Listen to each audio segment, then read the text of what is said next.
ونستعينه ونؤمن به ونتوكل عليه ونعوذ بالله من شرور أنفسنا ومن سيئات أعمالنا من يهد الله فلا مضل له ومن يضلل فلا هادي له ونشهد أن لا إله إلا الله وحده لا شريك له ونشهد أن سيدنا وحبيبنا ومولانا محمدا عبده ورسوله أرسله بالحق بشيرا ونذيرا وداعيا إلى الله بإذنه وسراجا وقمرا منيرا فقد قال الله تعالى في كلامه المجيد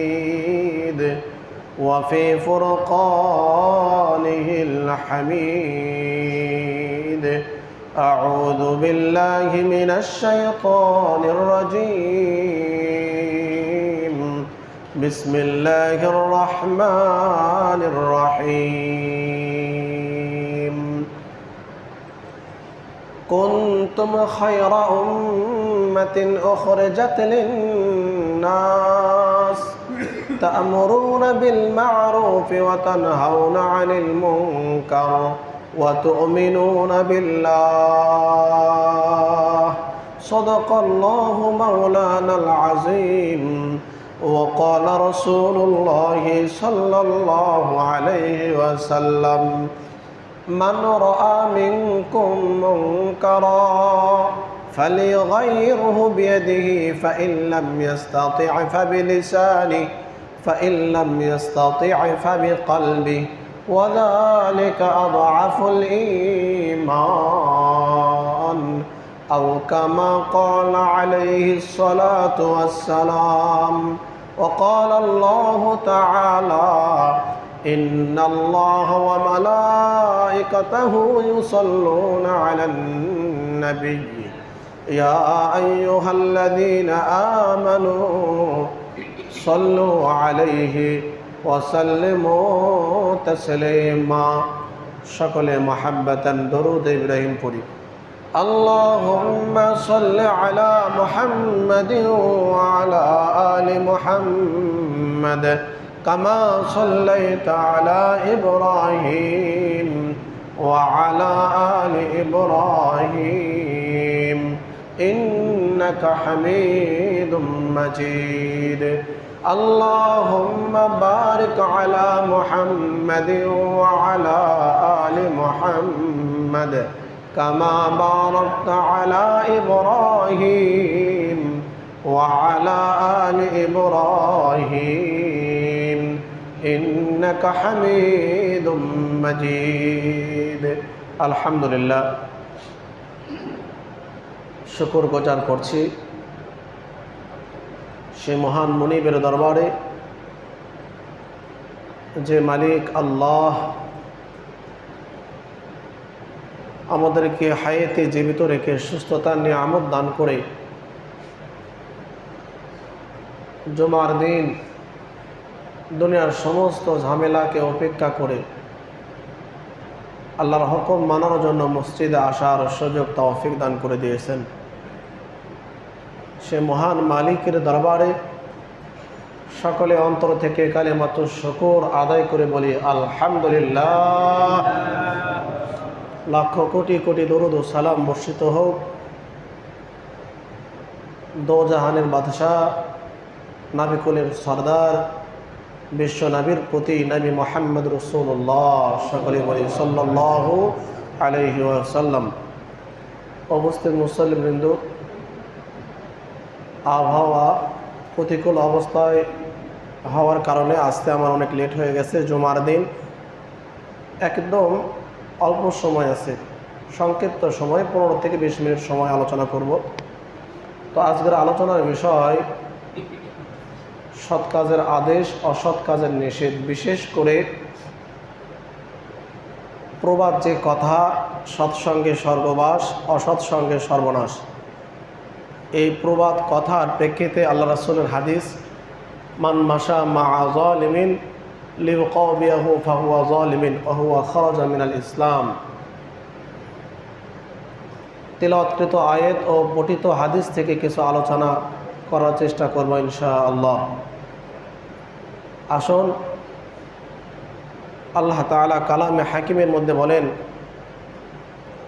কুনতুম খায়রা উম্মাতিন উখরিজাত লিন-নাস তা'মুরুনা বিল মা'রুফ ওয়া তানহাউনা আনিল মুনকার ওয়া তু'মিনুনা বিল্লাহ। অনেকের এটা একদম পরিচিত আয়াত, পরিশুদ্ধ আয়াত। বিভিন্ন জায়গায় এই আয়াতের উপর আলোচনা করা হয়। আলোচ্য আয়াতে কারিমায় মহান মালিক আল্লাহ বলেন, তোমরাই শ্রেষ্ঠ জাতি। কুনতুম খায়রা উম্মাহ উখরিজাত লিন-নাস,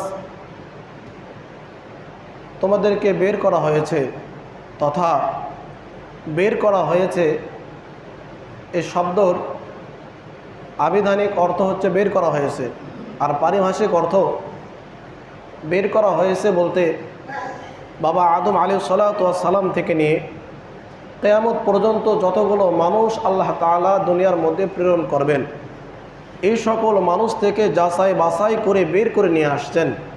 এখান থেকে আলাদা করা হয়েছে, শেষ নবীর উম্মতের মধ্যে দলভুক্ত করা হয়েছে। এই জন্য আল্লাহ তাআলা বলেন, তোমাদেরকে বের করা হয়েছে কিসের জন্য?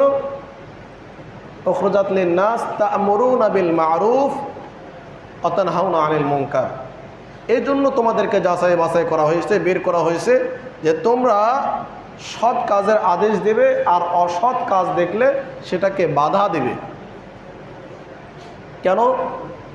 বাবা আদম আলাইহিস সালাতু ওয়াস সালাম থেকে নিয়ে আমাদের নবী, শেষ নবী হযরতে মুহাম্মদ রাসূলুল্লাহ সাল্লাল্লাহু আলাইহি ওয়াসাল্লাম পর্যন্ত আল্লাহ তাআলা একে একে লক্ষাধিক নবী রাসূল পয়গম্বর দুনিয়ার মধ্যে প্রেরণ করেছেন। আর সর্বশেষ আমাদের নবীর বেলায় আল্লাহ তাআলা খাতাম তথা শেষের যে শেষ মোহর, এটা নবীর পাঠানোর যে দরজা, এই দরজাকে আল্লাহ তাআলা চিরতরে ক্লোজ করে দিয়েছেন। এই দুনিয়ার বুকে আল্লাহ তাআলা আর কোনো নবী রাসূল পাঠাবেন? আমাদের নবী হলেন শেষ নবী, খাতামুন নবিয়্যিন, একদম শেষ নবী। তো শেষ নবী যেহেতু এসেছেন, দুনিয়া থেকে বিদায়ও নিয়েছেন, কিয়ামত পর্যন্ত আর কোনো নবী আসবেন না। প্রত্যেকটা নবীদের কাজ ছিল আল্লাহ পাকের পক্ষ থেকে রিসালাতের, তাওহীদের দাওয়াত দেওয়া, সৎ কাজের দিকে মানুষদেরকে আহ্বান করা। আল্লাহ পাকের পক্ষ থেকে যেরকম নির্দেশ ছিল সেরকম কৌশলে, হিকমতে মানুষদেরকে দ্বীনের জন্য আল্লাহর রাস্তায় আহ্বান করতেন। নবী আসার দরজা যেহেতু বন্ধ, আল্লাহ একদম খতম করে দিয়েছেন। এই জন্যই বলেছেন কিয়ামত পর্যন্ত নবী আসবে না, কিন্তু তোমাদেরকে সেই নবীর উম্মত বানানো হয়েছে আর শ্রেষ্ঠত্ব দান করা হয়েছে, যেন তোমরা নবীর যে কাজ, মহান কাজ, এই কাজ তোমরা করবে, সৎ কাজের আদেশ দিবে, আর অসৎ কাজ দেখলে সেটাকে বাধা দিবে, প্রতিহত করবে, প্রোটেক্ট করবে।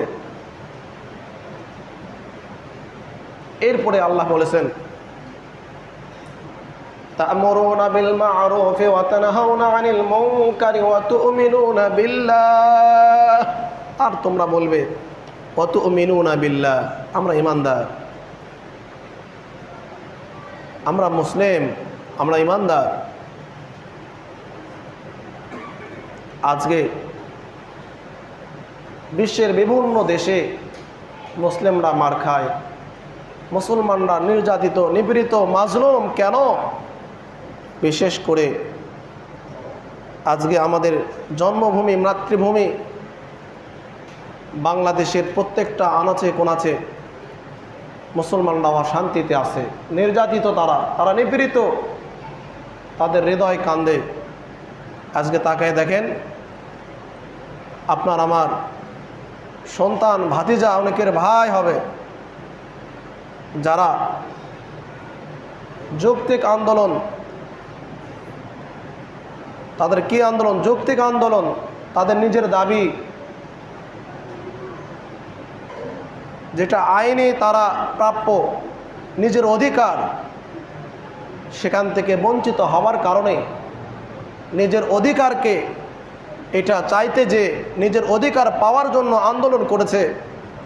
আর এই বাংলার স্বাধীন জমিনে সার্বভৌমত্ব, বাংলাদেশ স্বাধীন দেশ, সেই দেশে নিজের অধিকার চাইতে যে তারা অধিকার না পেয়ে বরং পেয়েছে নিজের বুকে অস্ত্র গুলি। অধিকার পায় নাই, বাংলাদেশ থেকে অধিকার পায় নাই, স্বাধীন হয়ে দেশ থেকে এই জমিন থেকে শাহাদত বরণ করে চলে গেছে। তাকান ওই সমস্ত সন্তানের মা বাবার তাদের আর্তনাদ, তাদের অভিমত, তাদের কথা শুনুন, দেখবেন চোখের পানি ধরে রাখতে পারবেন না। আল্লাহ সকলকেই জ্ঞান দিয়েছেন, বিবেক দিয়েছেন। কিয়ামতের ময়দানে প্রত্যেকের জ্ঞান সম্বন্ধে প্রশ্ন করা হবে। আল্লাহ যে বিবেক দিয়েছেন, বিবেক সম্বন্ধে প্রশ্ন করা হবে। গরু ছাগলদের আল্লাহ এই বিবেচনার বিবেক দেন নাই। আল্লাহ যত প্রাণী পাঠাইছেন, এই প্রাণীগুলোর মধ্যে উত্তম করে সুন্দর করে মানুষ পাঠাইছেন, মানুষদেরকে জ্ঞান বিবেক এই আদালত দান করেছেন, যা অন্যান্য কোনো প্রাণীকে দেওয়া হয় নাই। বিবেচনার যে আদালত প্রত্যেকটা মানুষকে আল্লাহ দিয়েছেন, এই আদালতেই মানুষদেরকে দাঁড় করানো হবে, এর বিচার করা হবে। তোমাকে যে জ্ঞান দিয়েছিলাম, বিবেক দিয়েছিলাম, নিজের জ্ঞান, নিজের দিমাগ, নিজের বিবেককে তুমি কেন খাটালে না? কোনটা সঠিক, কোনটা ভুল, কোনটা গলত, কোনটা ফলস তুমি কেন দেখলে না? হ্যাঁ দেখেছ, দেখার পরেও তুমি ভুল পথে চলেছো, তাহলে তোমার জন্য এই ঘোষণা, তোমার জন্য এই বিশ্বনবীর কথা। আল্লাহ রাসূল বলেছেন, অকাল নবী সাল্লাল্লাহু আলাইহি ওয়াসাল্লাম, মান মাশা মা যালিমিন লিয়াকাবিয়াহু ফাহুয়া যালিমিন ওয়া হুয়া খারাজা মিনাল ইসলাম। বিশ্বনবী সাল্লাল্লাহু আলাইহি সাল্লাম বলেছেন, মান মাশা, যে ব্যক্তি চলে, মা যালিমিন, জালেমের সঙ্গে ওঠা বসা করে, লিয়াকাবিয়াহু ফাহুয়া যালিমিন, বিশ্বনবী বললেন জালেমের সঙ্গে ওঠা বসা করে, জালেমকে মতামত দেয়, জালেমকে নির্বাচন করে, জালেমের পক্ষ থাকে, না জেনে পক্ষে থাকে এমনটি নয়, বরং বিশ্বনবী বললেন লিউকাবিয়াহু, অথচ সে জানে, অথচ সে ভালো মতো জানে, ফাহুয়া জালিমিন, যাকে আমি মত দিই, যার সাথে আমি ওঠা বসা করি, যার পক্ষে আমি স্লোগান দিই, যার পক্ষে আমি চলি, সে ব্যক্তি জালেম, জুলুমকারী, নির্যাতনকারী, অন্যায়ভাবে মানুষের প্রতি জুলুম করে, নির্যাতন করে। জানার পরেও বোঝার পরেও যে ব্যক্তি এমন জালেমের সঙ্গে চলে, জালেমকে রায় দেয়, জালেমের পক্ষে কথা বলে, নীরবতা পালন করে, আল্লাহ রাসূল সাল্লাল্লাহু আলাইহি সাল্লাম ওই ব্যক্তির ব্যাপারে বলেছেন, ওহুয়া খারাজা মিনাল ইসলাম। মুসলিম শরীফের হাদিস। আল্লাহ রাসূল বলেন, ওহুয়া খারাজা মিনাল ইসলাম, তাকে ইসলাম থেকে বের করে দেওয়া হলো। ওই ব্যক্তি নিজের অপকর্মের কারণে জালিমের সঙ্গে সে চলল, জালিমকে রায় দিল, জালিমের পক্ষে থাকলো, জানার পরেও জালিমের সঙ্গে চলার কারণে ওই ব্যক্তি নিজে নিজেই নিজের কৃতকর্মের কারণে ইসলাম থেকে বের হয়ে গেল। বলেন নাউজুবিল্লাহ।